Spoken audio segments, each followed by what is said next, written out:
So when I'm working with people in psychotherapy, you're right. We live in a death denying society, and you could argue that maybe some of our healthcare crisis is about people spending hundreds of thousands of dollars to keep people alive in the last few months of life. And certainly, I'll tell you what's really fascinating too. We maybe come back to this, but when a family member dies, especially a parent with living adult children, it's as if every dynamic in that family throughout history comes rushing back instantly, and all those old conflicts and jealousies and resentments, they just come right out. And people that maybe have been civil at Christmas and Thanksgiving for the last decade suddenly lose their minds over a piece of furniture, ostensibly. And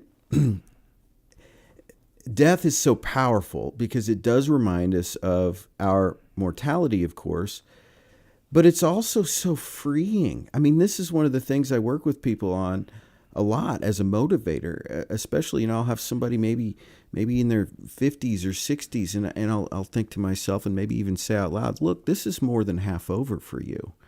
Do you really want to spend another 8 sessions talking to me about how you're not happy with the level of golf your husband is playing? Like there's other things you could be doing. And I do have compassion, of course. That's a complicated scenario.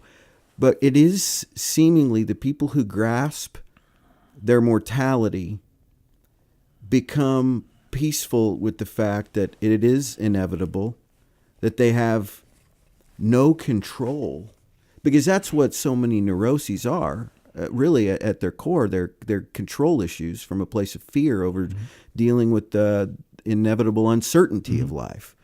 Death is certain. Death is final.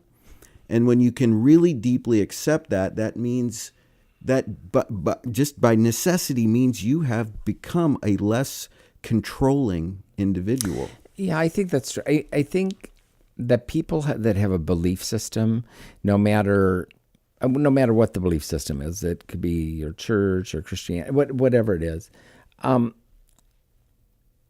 think sometimes have because they have a real faith and a belief, I think that does make somebody stronger in many ways as far as maybe coping and moving forward.